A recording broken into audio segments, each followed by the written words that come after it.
Hi friends, this is Cole Chance. Welcome to YOGATX, and today I'm going to show you how to work on getting into crow pose. So we'll do a little arm balance workshop here.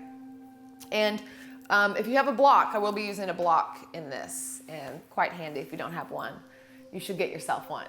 They're nice. Brings the earth closer to you.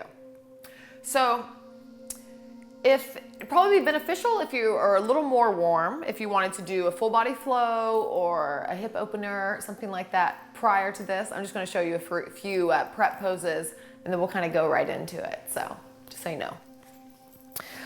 So let's do it on the back, on our back first. Crow pose on our back.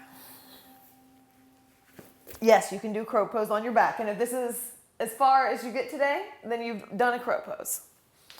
So let's lay on the back, bring the knees into the chest, just rock side to side, and just kind of get centered here. Take a few rounds of breath. And let's take a happy baby. So grabbing the ankles or grabbing the feet, pulling down, and also kicking up. A lot of times we forget that part. This is an active pose. So kicking up and pulling down.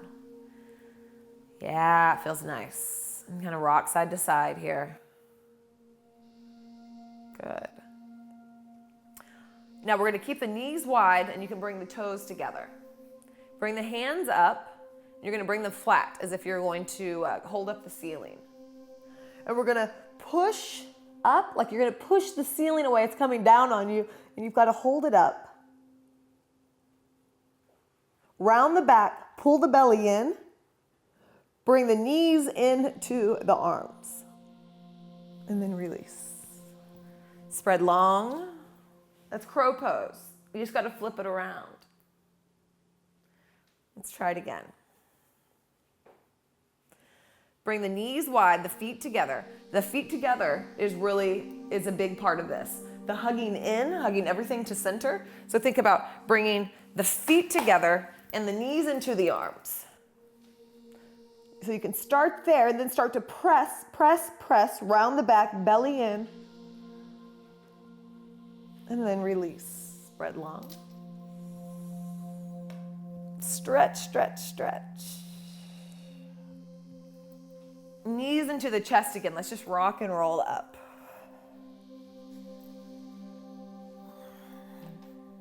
And then cross the ankles, roll over the ankles. Let's come in to hands and knees. So again, to feel the action that we want to do, this pushing, you can really feel it in cat pose. So first let's take a cow, drop the belly, pull the hands back towards the knees, gaze up, chest through. Exhale, press the ground away. This is the feeling. Pressing the ground away very actively. You have a little pockets underneath the hands, tucking the chin. Inhale, come through. Exhale. Pushing the ground away. Cat pose, crow pose. So, yeah, when you come to cat, you can think crow. Cat, crow. Beautiful. Very nice. Let's take a lizard pose on each side for about 5 rounds of breath on each side. So lizard will be a lunge with both hands on the inside. You can have the back knee down or the back knee up. Since you have that block handy, you can bring it down and maybe your forehead can find it. If you have 2 blocks and you need the earth to come up a little closer to you, take the other block on top. Just take a few rounds of breath here, about 5. So the knee, instead of letting it come open wide, bring it in towards the shoulder. Or you can also be up here, bringing the knee in. So it's that hugging in of the knee, the hugging to center. Another inhale and out. Let's walk to wide leg forward fold. Toes in, heels out. Just fold forward. Hands in line with the feet. Inhale, halfway lift.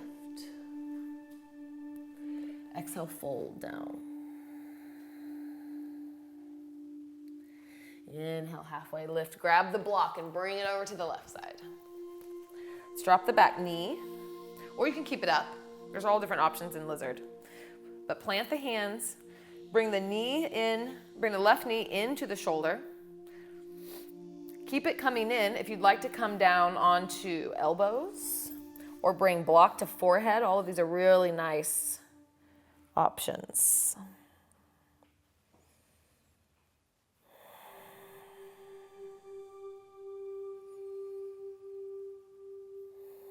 Just breathing into the sensation.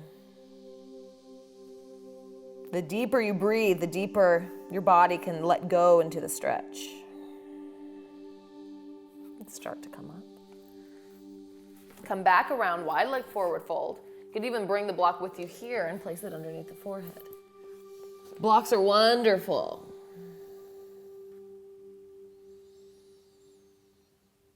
Let's take an inhale through the nose.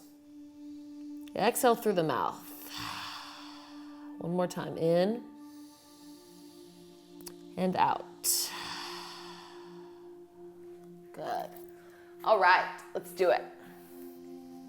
So, I'll show you a way that I like to get in. Let's use the block. I'll show you using the block.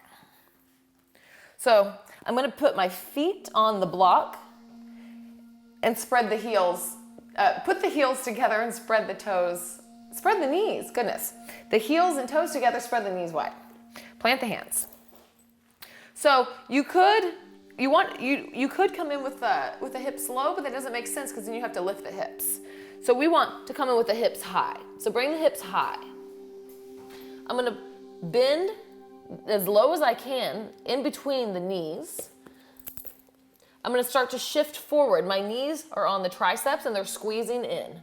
So you can stay right here. Pull the belly in, round the back, cat pose, keeping the toes there. Bending the arms, coming out. That's crow pose. Yeah? Let's try it again. Lift the hips up. You can straighten the legs if you need to stretch it out real quick. Lift the hips up, spread the knees. The heels and the toes are together. Bending the arms, and I'm coming forward. It's kind of like chaturanga arms. Pushing the ground away, and then I dome my back. Now you can practice lifting one foot up and lifting the other up. So you can stay right here, or you can start to lift the toes.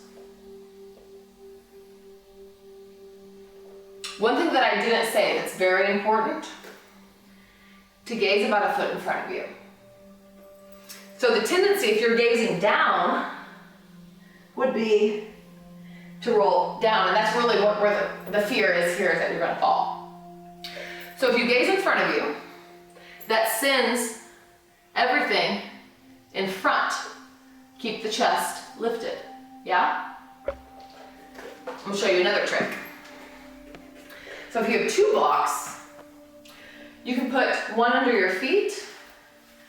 You can also place one right here, and I'll show you what it'll do. So, take a forward fold, stretch out the hamstrings.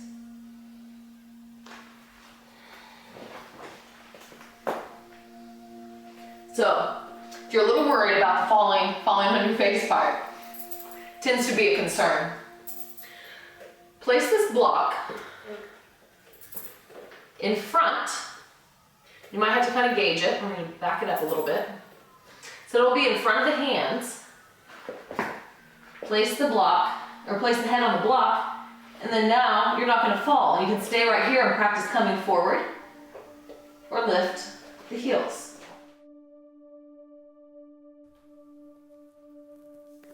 There you go. All of these places are good to play. Even doing the crow on the back, it helps to get that engagement. Also, every time you're in a cat pose, think about it, crow pose. Yoga poses are just other yoga poses put together in a different way. So this is just a cool way to explore, and this is a great arm balance to build strength. And this is